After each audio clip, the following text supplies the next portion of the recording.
You always loved the morning. The salt on the air tasted like freedom. Your coffee was hot, bitter, and strong. It was a perfect start to another day at sea. You stood on the deck of the research vessel. The Pacific Ocean was your office. It was your entire world, a vast expanse of deep, comforting blue. Then you saw it, a flicker of green near the horizon.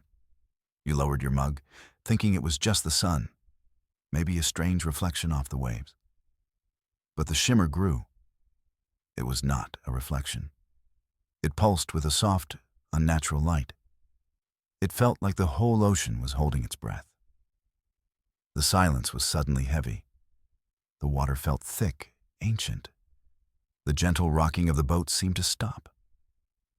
You felt a cold knot tighten in your stomach. This was wrong. This was deeply and completely wrong. The green shimmer was no longer at the horizon. It was everywhere. The deep blue of the Pacific was gone. In its place was a rolling sea of liquid emerald. It glowed from within. It cast strange shadows on the clouds above. Your radio crackled to life. It was a chaotic mess of voices. Every channel, every frequency, was screaming the same impossible news. The Atlantic was green. The Indian Ocean was green. Every sea on Earth now glowed with this eerie light. The world was trying to understand. Experts on the news looked stunned. They offered theories, algae blooms, chemical spills. None of it made any sense. A planetary chemical spill. It was absurd. Yet the evidence was right there. Outside your window, a glowing green ocean stretched to infinity. It was terrifying. But you had to admit, a small part of you found it beautiful. A terrible, world-changing beauty. The beauty vanished in a moment. A shadow fell over your vessel. It was a darkness so complete, it felt like a hole in the sky. You looked up, and your breath caught in your throat. It was not a cloud. It was a shape. Something vast and artificial descended from the heavens. It was a spire, a colossal black needle aimed at the heart of the planet. Its surface was smooth, without seams or lights. It absorbed the sun, making the day feel like twilight. It moved with an impossible grace. There was no sound, no thunderous roar of entry. It simply appeared and fell. It was larger than any mountain. You felt utterly insignificant, an ant watching a god descend. The spire touched the ocean's surface in the center of the Pacific. There was no cataclysmic splash. The glowing water simply parted around it. The landing was a display of absolute, terrifying control. Then the voice came. It was not a sound that entered your ears. It was a thought placed directly into your mind. It was calm. It was serene. It was the voice of a being with no concept of doubt. It spoke in every language at once. Every human on the planet heard it at the same time. "Do not be alarmed," it said. "We are the collectors." The voice was smooth, like polished stone. "Your world possesses a remarkable resource. The unique hydrogen isotopes in your oceans are of a rare vintage. We have come to harvest it." There was a pause, a moment for the entire human race to process the words. "Your oceans are now our property. We thank you for your custodianship." The world responded with fire and thunder. Humanity's answer was predictable and brave, and utterly pointless. From your ship's monitors, you watched the feeds. You saw fleets of jets streak across the sky. They fired their missiles, the best weapons ever designed. The projectiles raced toward the black spire. Then, they simply vanished. One moment they were there, the next, just empty air.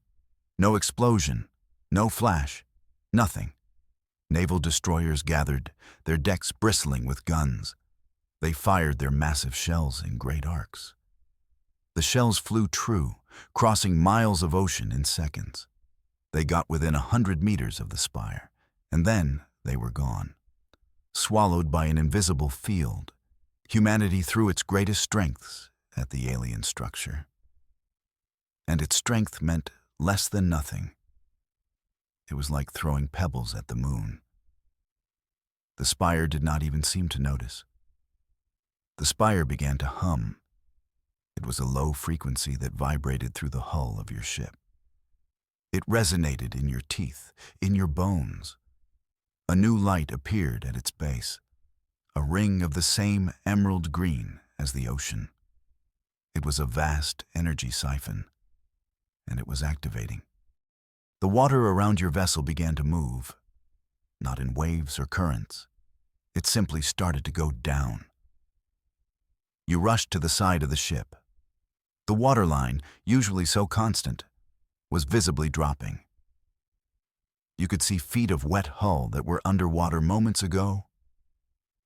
You looked to the nearest island chain, miles away. The beaches were growing wider with every passing second. The great draining had begun. The collectors were drinking the sea. And there was nothing anyone could do to stop them. A profound sense of loss washed over you. Your home, your life's work, was being stolen. Days turned into a week. You stayed at sea, a lonely observer to the end of your world. Global communications were a mess of panic and despair. Governments had no answers.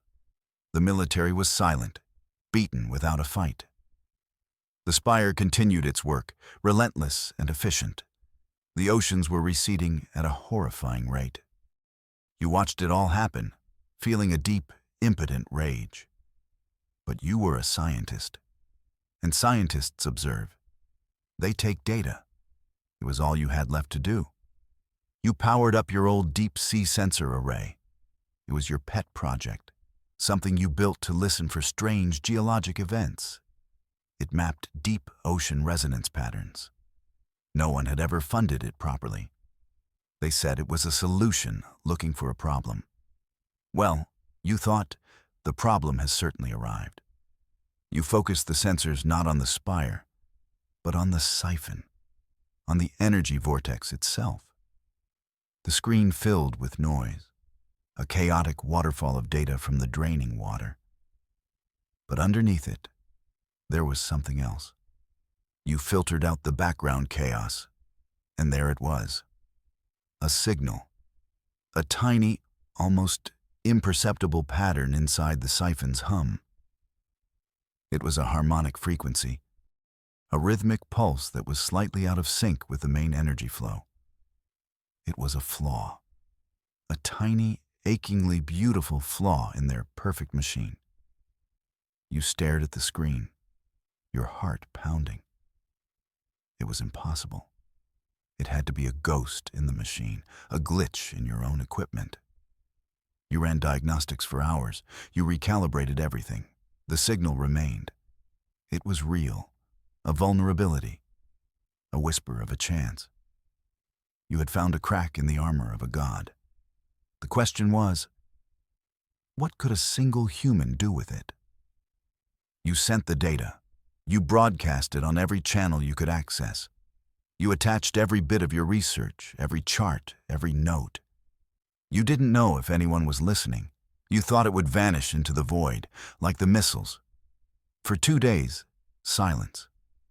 The water level continued to drop. You started to lose hope. Maybe it was a glitch after all. Maybe no one cared. Then you heard the helicopter. It was a black machine, with no markings. It landed on the deck of your ship with military precision. Soldiers in dark gear stepped out. They were not here to ask questions. Their leader, a woman with a grim face and cold eyes, found you in your lab. She looked at your screen.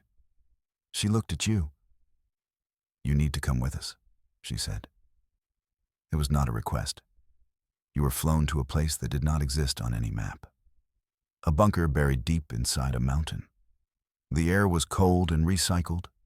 The walls were gray concrete. You were led into a room. It was filled with generals, politicians, and scientists, the leaders of what was left of the world. They all turned to look at you, an oceanographer in a worn-out jacket. You suddenly felt very underdressed for the apocalypse. You stood before them, and you explained your discovery. You showed them the harmonic flaw. You told them it was a resonance cascade.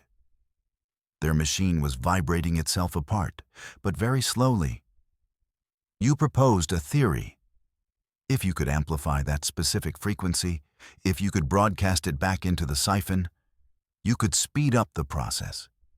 You could turn their own power against them. You could give the spire a fatal aneurysm. For the first time in weeks, there was a flicker of something other than fear in that room. It was a desperate, terrible hope. And it was all focused on you. The plan was as simple as it was insane. Someone had to take a device to the spire. They had to get it inside the siphon's energy field. And they had to deploy it. It was a suicide mission. There was no other way to frame it. The team would be small, 3 people. The best humanity had to offer. You, of course, had to go. The discovery was yours. You were the only one who truly understood the frequency. You were the mission's brain. You were joined by 2 others. Commander Eva Rostova. She was the pilot, a legend in the deep submersible community. She had nerves of solid steel and had charted more of the abyss than any other living person. The 3rd member was Kenji. He was a boy genius, barely out of his 20s. He had a nervous energy and a habit of talking too fast. But he was the one who built the device, a small probe he called the dissonance engine. He looked at it like a proud father. He assured you it would work, assuming you could get close enough. The 3 of you, the last oceanographers, a pilot, an engineer, and a scientist. You were the world's final, desperate answer. Your journey to the launch site was a tour of a dying planet. You flew over what used to be coastlines. Now they were vast, stinking plains of mud and salt. The skeletons of whales and great sharks lay exposed to the sun. Ancient shipwrecks stood on dry land, their secrets revealed to a dying world. The sun was a hazy orange disk behind a sky thick with dust. The weather had shattered. Without the regulating influence of the oceans, the planet's climate systems were collapsing. Hurricanes formed in hours, then vanished just as fast. The air itself felt thin, brittle. You saw the Grand Canyon. It now had a meager river flowing through a vast new desert. It was a wound on the face of the earth. This was the world you were fighting for, a world being unmade before your eyes. The stakes were no longer abstract. They were in the salty air you breathed. They were in the ghostly silence of the empty seabeds. Kenji was quiet during the flight. Eva just stared out the window, her expression unreadable. You felt the weight of it all settle onto your shoulders. It was a heavy burden to carry into the abyss. The submersible was waiting, a sleek, dark vessel named Tethys, a name from an old myth about a sea goddess. It seemed appropriate. It was humanity's last prayer to a sea that was almost gone. You climbed inside, the hatch sealed with a heavy, final thud, the sound of your old world disappearing forever. Kenji ran final checks, his fingers flying across the console. Eva strapped herself into the pilot's chair. "Ready for a swim?" she asked. Her attempt at humor was a small, brave light in the oppressive dark. The Tethys was lowered into what remained of the Pacific. You were thousands of miles from the spire, but you could feel its pull. The water was not calm. It was a relentless river, flowing toward the siphon. The journey began. For hours, you traveled through the dark, following the current. Then you saw it, a vortex of emerald light that tore the ocean apart. It was a whirlpool the size of a continent, the maelstrom, the mouth of the beast. "Hold on," Eva said. Her voice was steady. "This is where it gets interesting." She angled the Tethys downward and drove you straight into the storm. The submersible screamed. Alarms blared across the cockpit. The hull groaned under pressures it was never built to withstand. Red lights flashed everywhere. You were tossed around like a toy. Outside the viewport was a nightmare, a swirling tunnel of green energy and stolen water. Kenji was yelling, trying to keep his systems from overloading. You gripped your seat, certain that each second was your last. This was not a journey. It was a controlled fall into hell.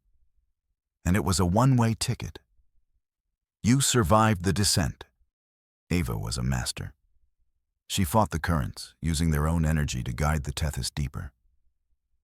The chaos outside lessened. You had passed through the storm's wall. You were now in the eye. The water here was strangely calm, and in the center of that calm was a sphere of pure, blinding light. The heart of the siphon. The core of the collector's machine, it pulsed with a silent, unimaginable power.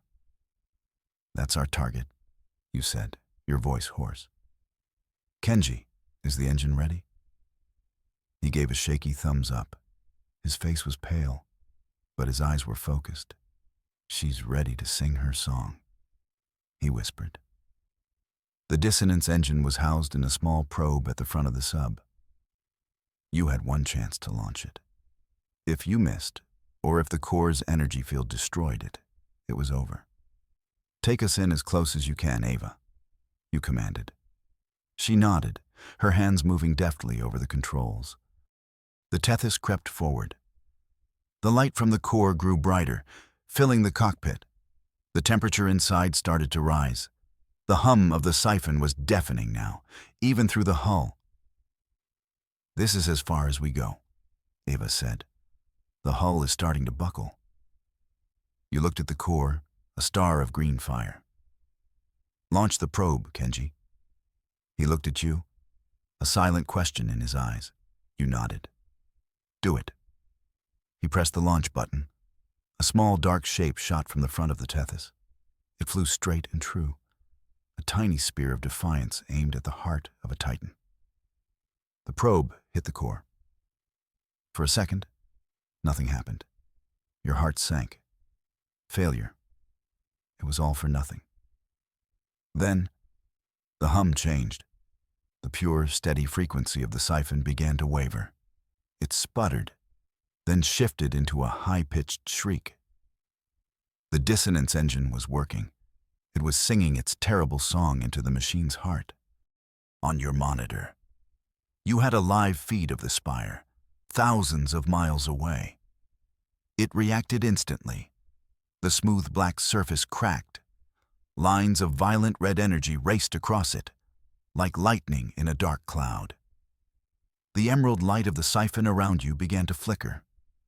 It shifted from green to a sickly yellow, then to an angry crimson. The spire was groaning. You could not hear it, but you could feel the vibrations through the water. The feedback loop was working. You were tearing it apart from the inside out. A cheer erupted in the cockpit, a raw, primal scream of victory from Kenji. Even Eva allowed herself a small, grim smile. You had done the impossible. The celebration was short-lived. The voice returned. This time it was not calm. It was a raw, agonizing roar that hammered at your mind. It was the sound of a god in pain, and its fury was absolute. "You primitives," it screamed in your head. The psychic force was so strong you cried out, clutching your temples. "You do not know what you have done." The voice was strained, as if speaking took a great effort. "The spire's containment field is failing. Its power core will detonate." A wave of pure terror washed over you. A direct transmission from the alien mind. The cascade failure will unmake your world. The explosion will strip the atmosphere from this planet. An ultimatum was presented, a choice from a broken god. Cease the dissonance. Disable your device. Allow the harvest to complete. We will leave your world and your lives intact. The voice paused. Or perish with us. The choice is yours. Kenji looked at you, his face a mask of fear. Eva's hands hovered over the controls, waiting for your order. Save humanity by surrendering its future, or call their bluff and risk total annihilation. The fate of everything rested on your next word. You looked at the red light of the dying siphon. You looked at the faces of your crew. You thought of the empty seabeds and the dust-filled sky. Surrender was not an option. It never was. Giving them the oceans was just a slower death. Let it ride, you said, your voice surprisingly steady. Keep the engine active. Kenji swallowed hard, but nodded. He turned back to his console, his hands no longer shaking. Eva gave a single, sharp nod. Getting us out of here would be a good idea then, she said.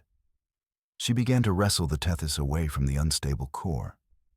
The voice in your head screamed one last time, a wave of pure hatred and despair. Then it was gone. On the main screen, the spire shuddered violently. The red cracks widened, consuming the entire structure. With a final, silent flash of white light that blinded your cameras, it shattered. It broke into a million pieces of fading light. And then, it vanished. The siphon died with it.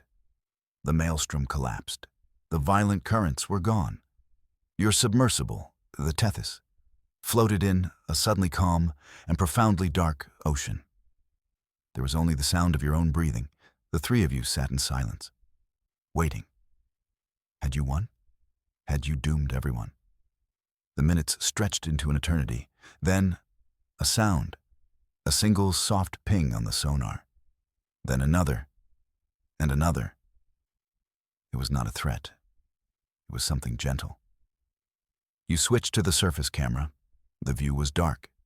Then a drop of water hit the lens. And another. The pings on the sonar were getting faster. It was a sound you had not heard in weeks. A sound you thought you might never hear again. It was rain. The collectors were gone. The siphon was broken, and the water they had stolen was returning to Earth. You watched the screen as the sky cried. A great, cleansing storm was washing over the world. Through a break in the clouds, a ray of sunlight pierced the gloom. You had faced the void. You had made an impossible choice, and you had given your world a second chance. The day the rains returned. The day the oceans began to come home.